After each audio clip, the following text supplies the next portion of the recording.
Each night in Ramakeli, Chaitanya Mahaprabhu was leading wonderful kirtans, and just hundreds and thousands, millions of people, can you imagine, were joining the beautiful kirtan. With tumultuous roar, they were feeling the entire atmosphere in all directions with the sweet sound of the holy name.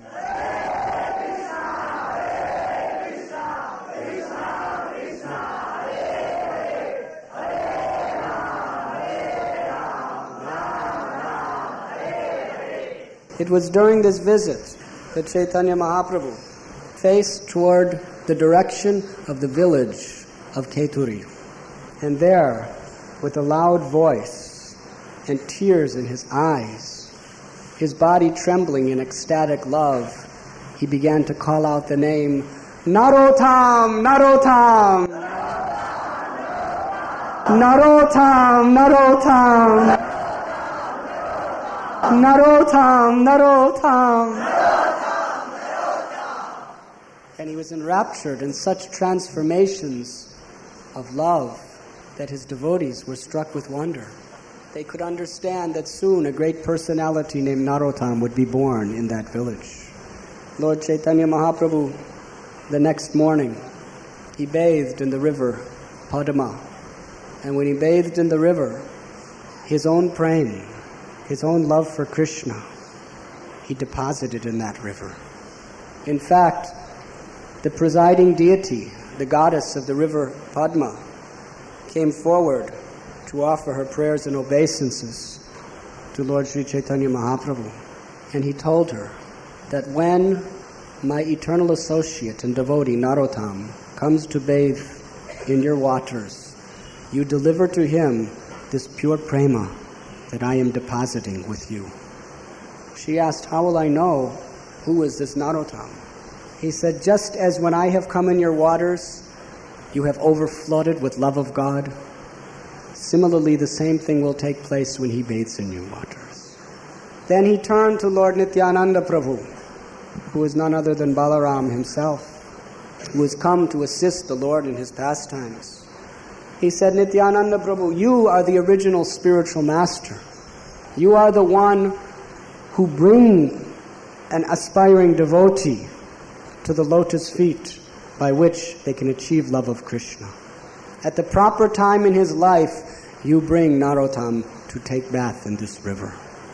It was just about at the same time that Lord Sri Chaitanya Mahaprabhu disappeared from this world that the child was born in Keturi Gram. He was born on the full moon at the end of the month of Magh. And he exhibited such divine celestial qualities. Everyone who saw them, his beautiful features, would be struck with wonder and just become completely affectionate toward him. Such an attractive personality. When it was time for the ceremony of giving him the first grains, an astrologer came and explained that this little boy, according to my calculations and according to the features that he is manifesting, he will be the greatest of men. He will be such a saint, such a devotee, that he will deliver the world. Therefore, we give him the name Narottam. Narottam means the greatest personality. When they went to give him his first grains of rice, he very, very adamantly refused to touch it. And you know, in Bengal, this ceremony of giving first grains is a very, very important celebration. Generally, the whole village, all the relatives, everyone comes. And all the crowds were very much worried and disappointed. He would not eat the grains. When they would try to force it in his mouth, he would just push it away and keep his mouth closed tight. But there was a sadhu in the audience, and he said, give him these grains. This rice is mahāprasāda of Lord Krishna. He gave them a container, and little Narottam, gladly, with great pleasure, he ate the entire bowl of rice. Shri Narottama Das Thakur ki! And when his parents and everyone saw this, they could understand that he truly is a great devotee of the Lord who has descended. And they made a vow that we will never give him anything Rādhā Krishna's mahāprasāda. Narottam was born of the Kayastha family, which in Bengal are considered Shudras, but they are oftentimes of royalty. His father was a king. His name was Krishnananda Dutt, and his mother's name was Narayani, and he was the only son. Therefore, he was meant to become the prince of all the wealth and all the opulence of the kingdom. But from his earliest childhood, he showed absolutely no interest for enjoying anything of this world. He only loved to hear the beautiful pastimes of Lord Chaitanya Mahaprabhu. In fact, when he went to school, he was such an incredible student that he learned all the subjects so effortlessly and so perfectly. But he really showed no interest. At almost every possible moment, he was in the association of one very old sadhu. His name was Krishna Das Pandit. And this Krishna Das Pandit had previously had the association of Lord Chaitanya and his associates. So with great love and devotion, he would constantly narrate the Adi Lila, Madhya Lila, and Antya Lila of Chaitanya Mahaprabhu's pastimes. And Narottam, in rapt attention, would love to hear these stories. There was nothing else in his life that gave him any pleasure or meaning than hearing the glories of Mahaprabhu and his associates.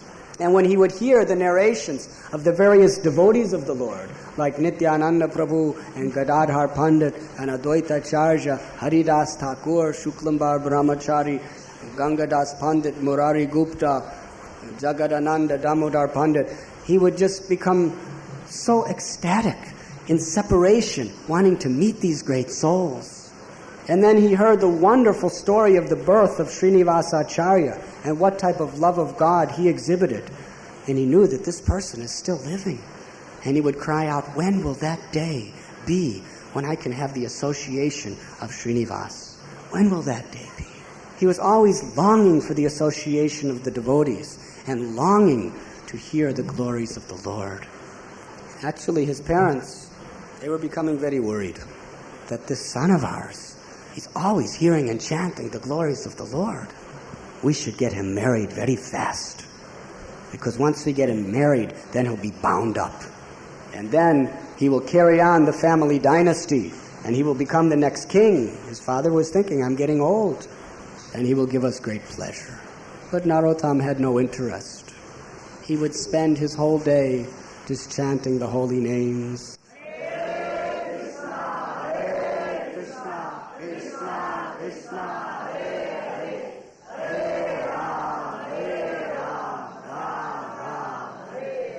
And praying to the Lord to please give him the association of his devotees. So one night, as Narottam was sleeping, Nityananda Prabhu appeared to him in a dream. And he told him, Narottam, tomorrow, first thing in the morning, you go to the river Padma and you take your bath. And there, Lord Gauranga Mahaprabhu will give pure prema to you. So Narottam, in the dream, fell at the feet of Nityananda Prabhu. And the next morning he went to the river Padma. And there, when he entered the waters, the river began to overflow. And then, to the great amazement of Sri Narottam, Lord Sri Chaitanya Mahaprabhu, with his beautiful, splendid golden form, appeared before him. And with great affection, Sri Gaura Sundar embraced him. And as he embraced him, he invoked prema bhakti, his own prema bhakti, into the heart of Sri Narottama Das. When Narottam came out of the waters, he was a different person, in the sense that he was so enraptured in ecstatic love that he just sat on the bank of the Padma, weeping and weeping and weeping in separation of that beautiful form of Lord Chaitanya that he had just seen. And another miraculous thing took place. Narottam had a dark complexion, but after being embraced by Lord Gauranga, the complexion of Chaitanya Mahaprabhu covered his body, and he became beautiful like molten gold. His parents, Narayani and Krishnananda Dutt, They were looking everywhere for him. They didn't know, where is our son? Throughout the entire day, they were very much in anxiety. But then they were told that we have seen him. He's weeping, he's crying on the bank of the river. So they ran to the river, and there they saw that their little Narottam now had a wonderful, effulgent, golden complexion, and his limbs were trembling in ecstatic love of Krishna. And he had no desire to even return home. He told his mother and father, I want to go to Navadvip. I want to go to Jagannath Puri. I want to go to those places where the Lord of my life has performed his pastimes. I want to go to Vrindavan. So upon seeing his disinterest to worldly affairs, his father appointed guards to constantly watch him to make sure he would not escape. And here Narottam was living in a beautiful palace, but for him it was nothing more than a prison. For a person who understands the science of the absolute truth, we know that this entire world, even the most wonderful, beautiful, opulent places, are all prisons, where we are bound by the shackles of material desire and attachment and the repetition of birth and death. So Narottam, he was always praying for deliverance from his materialistic environment. And he would weep, he would cry throughout the day, just wanting to associate with the Lord and his devotees. How valuable, how precious is any opportunity we have to associate with devotees. It is a supreme gift of God to any living entity to have the opportunity to sit with the devotees, to hear the glories of the Lord, and together to have beautiful kirtan, chanting the holy names.